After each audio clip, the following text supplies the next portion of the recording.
बच्चों, इससे पहले वाली वीडियो में हमने step wise and overall stability constant के बारे में पढ़ा था और उनके बीच में रिलेशंस को देखा था। Now the next point which is mentioned in your syllabus is the factors affecting the stability of the complexes, यानी संकुलों के स्थायित्व को प्रभावित करने वाले कारक, है ना, कि वो कौन कौन से कारक हैं जो कि संकुलों के स्थायित्व को प्रभावित करते हैं। ओके, तो देखो, आपको पता है कि मेटल जो कॉम्प्लेक्स होता है वो किस किस से मिलके बना हुआ है? मेटल से, लिगेंड से, है ना। तो देखो, एक एक करके हम कारक पढ़ेंगे। सबसे पहले मेटल से संबंधित कारक, number 2 factors which are related with ligand, यानी लिगेंड से संबंधित कारक। और आपको पता है कि कोऑर्डिनेशन नंबर भी होता है ना, कि अगर लिगेंड 4 है तो कोऑर्डिनेशन नंबर 4 हुआ, है ना, और ज्योमेट्री टेट्राहेड्रल या स्क्वायर प्लेनर होगी। और अगर लिगेंड 6 है तो कोऑर्डिनेशन नंबर 6 हुआ और ज्योमेट्री क्या होगी? ऑक्टाहेड्रल होगी, है ना। तो कुल मिलाकर जो थर्ड फैक्टर होगा दैट इज ज्योमेट्री, यानी ज्योमेट्री से संबंधित कारक। इसके अलावा और जो कारक है वो हो सकता है टेम्परेचर, हो सकता है पीएच, हो सकता है और भी छोटे मोटे कारक जो है इससे रिलेटेड सारे हम इसमें पढ़ेंगे। ओके, तो आप इसको चाहो तो एक पहले हम चार्ट ले लेते हैं। एक बार चार्ट में आपको सम अप कर देती हूँ सारी चीज़ों को कि कौन कौन से फैक्टर्स हैं which affects the stability of the complexes. उसमें सबसे पहले हमने लिया है factors which is related with the metal ion, है ना, कि जो धातु की प्रकृति से संबंधित है। तो वो कौन कौन से हैं बेटा? सबसे पहले वो है charge and size of the metal ion, यानी धातु का आकार और उस पर आवेश। Number second is the electron acceptor property of metal, यानी धातु का इलेक्ट्रॉन ग्राही गुण, right. Number third is the electronic configuration of the metal, यानी धातु का इलेक्ट्रॉनिक विन्यास। Number fourth is the crystal field stabilisation energy, यानी क्रिस्टल क्षेत्र स्थायीकरण ऊर्जा। Number fifth is the electronegativity of the metal, है ना। तो इस तरह से हम 5 फैक्टर पूरा डिटेल में डिस्कस करेंगे which are related with the metal ion. Okay, now the second factors which are related with the ligands, जो कि लिगेंड से संबंधित कारक हैं। उसमें अपन सबसे पहले पढ़ेंगे charge and size of the ligand, यानी जो लिगेंड है उसमें जो डोनर एटम है उस पर कितना उसका चार्ज है, क्या उसका आकार है। Number 2 is the basic character of the ligand, कि जो लिगेंड है उसका क्षारीय गुण क्या है। आपको पता है कि जितना ज़्यादा क्षारीय गुण होता है वो उतना ही अच्छा लिगेंड होता है। Number 3 is the chelate effect, chelate प्रभाव। Number 4 is the number of chelate rings, chelate फलियों की संख्या। Number 5 is the size of the chelate ring, chelate ring का आकार। 6th is the steric effect, त्रिविम प्रभाव। 7th में हम पढ़ेंगे फोर्स कन्फिगरेशन, बलकृत विन्यास। 8th हम पढ़ेंगे टेम्पलेट इफेक्ट, टेम्पलेट प्रभाव। 9th हम पढ़ेंगे pi bonding ability of ligand, यानी लिगेंडों की पाई बंद बनाने की क्षमता। और नंबर 10 पे अपन पढ़ेंगे macrocyclic effect. Okay, so these all are the factors which are related with the ligands. Okay, now the third category में हम पढ़ेंगे factors which are related with the environment, यानी कि पर्यावरण से संबंधित कारक, और वो हो गए आपका टेम्परेचर, प्रेशर और कंसंट्रेशन, राइट। 4th हम पढ़ेंगे नेचर ऑफ द सॉल्वेंट, यानी जो सॉल्वेंट है उसकी क्या प्रकृति है वो पढ़ेंगे। एंड नंबर 5th हम लेंगे मिसलेनियस, जो छोटे और अदर कारक हैं हमारे पास में, that is the pH, partial covalent character, then the nature of the ligands which is present outside the coordination sphere. Okay, तो बच्चों एकदम से आप इसको इतना सम अपने वो नहीं कर पाओगे रिमाइंड, लेकिन फिर से मैं आपको ब्रॉड क्लासिफिकेशन बताऊं तो आप क्या कहेंगे? Factors which are related with metal ion, number 1। Number 2 factors which are related with ligands, ठीक है भाई। Number 3 factors which are related with the environment.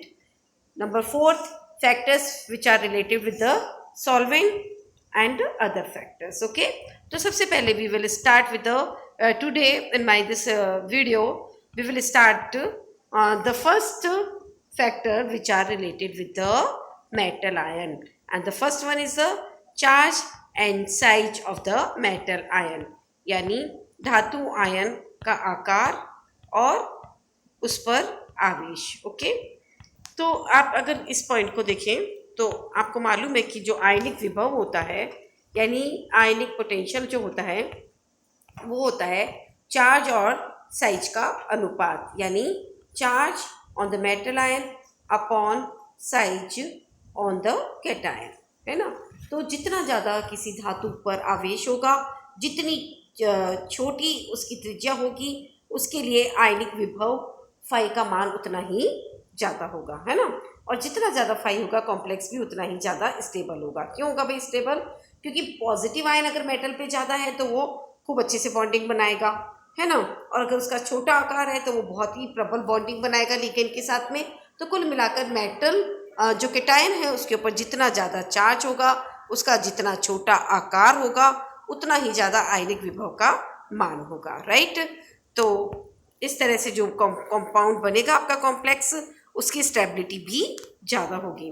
When we move in a transition series from ऊपर से नीचे की तरफ आते हैं एक संक्रमण वर्ग में, when we move in a transition group, है ना, जब हम ऊपर से नीचे की तरफ आते हैं तो आप देखते हैं कि हायर ऑक्सीडेशन जो स्टेट है उसका स्थायित्व भी बढ़ता जाता है। तो और यही कारण है कि जब संकुलों का स्थायित्व भी एक वर्ग में ऊपर से नीचे की तरफ बढ़ता है, और इस तरह से जो उच्च ऑक्सीडेशन स्टेट प्रदर्शित करते हैं उनका स्थायित्व अधिक होता है as compare to the metals which are exhibiting the less oxidation state, है ना। तो जो धातु जितनी ज़्यादा ऑक्सीकरण अवस्था प्रदर्शित करेगी उतना ही ज़्यादा वो मेटल को लिगेंड को अट्रैक्ट करेगी और उसकी स्टेबिलिटी उतनी ज़्यादा होगी। तो यहाँ पर देखिए मैंने दो कॉम्प्लेक्सेस दिए हैं। आयरन का कॉम्प्लेक्स है साइनाइड के साथ में ऑक्टाहेड्रल कॉम्प्लेक्स है, but here in both the complexes the oxidation state of metal is different, है ना। In first one the oxidation state of iron is +3 and in second one the oxidation state of iron is +2।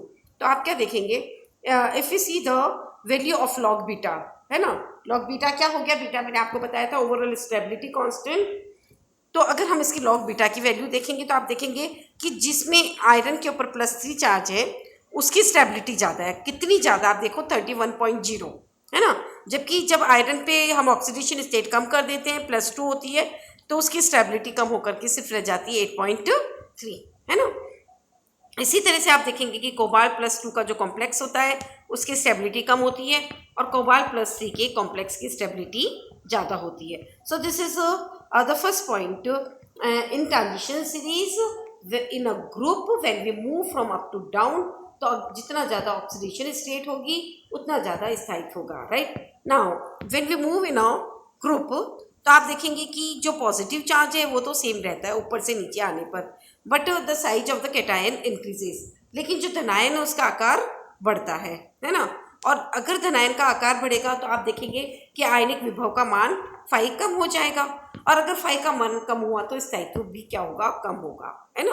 Obvious है कि भाई क्यों, क्योंकि हमने कहा कि आयनिक विभव क्या है, धनायन पर आवेश अपॉन धनायन के आकार का अनुपात होता है। If we increase the size of the cation, what will happen? The value of the ionic potential will be more and the stability will be less. क्यों? क्योंकि आकार बड़ा हो गया तो अट्रैक्शन कम हुआ, है ना, तो स्थायित्व में भी कमी आएगी। इसका आप एग्जांपल ले लीजिए, in the alkaline earth metal ion जो क्षार मृदा धातु है, बेरिलियम, मैग्नीशियम, कैल्शियम, स्ट्रांशियम, बेरियम वगैरह, तो इसमें आप देखेंगे कि सब पे 400+2 है ही है, but the size is continuously increasing in the group and hence the value of the beta is decreasing, है ना। जहाँ बेरिलियम हाइड्रोक्साइड जो आपका है उसके लिए 10⁻7 है, वहीं बेरियम हाइड्रोक्साइड के लिए the value is just 4। Okay, now अगर सभी लिगेंड सेम हो तो क्या होता है कि जो अन्य वर्ग के सदस्यों द्वारा जो निर्मित संकुलों के स्थायित्व का क्रम भी इसी तरह से होगा कि जैसे अगर हम लिथियम वाली सीरीज ले रहे हैं यानी क्षार धातुएं ले रहे हैं तो lithium, sodium, potassium, rubidium, caesium, तो सीजियम का आकार सबसे बड़ा है तो उसका स्थायित्व सबसे कम, है ना। इसी तरह से बेरिलियम वाला ग्रुप अभी मैंने लिया था, सेकंड ग्रुप, दैट इज क्षार मृदा धातु, बेरिलियम, मैग्नीशियम, कैल्शियम, स्ट्रांशियम और बेरियम, तो बेरियम का स्थायित्व सबसे कम है। ओके, अब इसमें आप यहाँ देखें कि इसमें कुछ अपवाद भी हो सकते हैं, जैसे मैग्नीशियम EDTA जो कॉम्प्लेक्स होता है it is more stable as compared to the calcium EDTA complex, right। अब आप एक अगर संक्रमण श्रेणी की बात करें, देखो पहले मैंने संक्रमण वर्ग की बात की थी, अब मैं बात कर रही हूँ संक्रमण श्रेणी की, है ना। तो जब हम एक संक्रमण श्रेणी में जैसे जैसे परमाणु संख्या बढ़ती जाती है वैसे वैसे क्या होगा, कॉम्प्लेक्स का स्थायित्व भी बढ़ता जाता है। क्यों? क्योंकि आकार कम होता जाता है, और यही रीज़न है कि when we move from magnesium, iron, cobalt, nickel, copper, तो जब when we move from left to the right side the size decreases and the stability of the complex increases। और इसी तरह से अब एक आवर्त में जब परमाणु संख्या बढ़ने पर आकार में कमी होती है, साथ ही आवेश में भी वृद्धि होती है। ठीक है, और इस तरह से आप क्या देखेंगे कि संकुलों का स्थायित्व भी बढ़ता जाता है। तो आप देखेंगे कि किस तरह से कॉम्प्लेक्सेस का स्थायित्व बढ़ रहा है। लिथियम में आप देखेंगे आकार भी छोटा है, आवेश +1 है। बेरिलियम में आवेश +2 है, आकार थोड़ा बड़ा है, कमी हो रही है ना। और इसी तरह से एल्यूमिनियम में भी देखेंगे आकार में कमी हो रही है +3 में, और आवेश भी बड़ा है, राइट। और आयनिक विभव का मान ज़्यादा होता है तो संकुल स्थायी होता है, और आयनिक विभव का मान कम होता है तो संकुल कम स्थायी होता है। ये वैल्यूज़ आप देख लीजिए, तो इससे आपको पता चल जाएगा कि कैसे स्टेबिलिटी कोरिलेट होती है। Okay, now the second factor which is the electron acceptor property of the metal, है ना, कि जो दूसरी चीज़ है जो कॉम्प्लेक्स के स्थायित्व को प्रभावित करती है वो है मेटल का इलेक्ट्रॉन ग्राही गुण, है ना। तो जनरली ये देखा गया है कि जो वर्ग ए की जो मेटल्स होती हैं वो इलेक्ट्रोपॉजिटिव होती हैं, और वो वर्ग ए के लिगेंड के साथ स्थायी संकुल बनाती है। वर्ग बी की जो मेटल होती हैं वो वर्ग बी की लिगेंड के साथ ही स्थायी संकुल बनाती है। ये अपन ने hard and soft acid base वाले में देखा था, पूरा अपन ने इसको डिटेल में पढ़ा था कि क्यों क्लास ए की मेटल क्लास ए के लिगेंड के साथ और क्यों क्लास बी की मेटल क्लास बी के लिगेंड के साथ स्थायी कॉम्प्लेक्स बनाती है। ओके, इसकी पूरी अपन ने डिटेल पढ़ी थी कि किस तरह से इसमें बॉन्डिंग हो रही है। Okay, now the third is the electronic configuration of the metal, यानी धातु का इलेक्ट्रॉनिक विन्यास। तो इसमें आप यहाँ देखेंगे कि धातु का इलेक्ट्रॉनिक विन्यास भी संकुलों के स्थायित्व को प्रभावित करती हैं। क्षार धातुएं, क्षार मृदा धातुएं जो होती हैं वो स्थायी संकुल बनाते हैं, क्योंकि इन धातुओं का आकार बड़ा होता है, इसमें इलेक्ट्रॉन की संख्या कम होती है, और इसीलिए ये चारों तरफ ज़्यादा लिगेंड्स को स्थान देती है और अधिक संख्या में इलेक्ट्रॉन युग्म इसके साथ शेयर होते हैं, राइट। आवर्त श्रेणी में जैसे जैसे परमाणु संख्या बढ़ती है, डी इलेक्ट्रॉनों की संख्या भी बढ़ने लगती है, और जिससे डी कक्षकों की संख्या क्या हो जाती है, कम हो जाती है ना। और अगर डी इलेक्ट्रॉन्स की रिक्त डी कक्षकों की अगर संख्या कम होगी तो उस समन्वय संख्या के संकुलों के बनने की संभावना भी कम हो जाती है ना।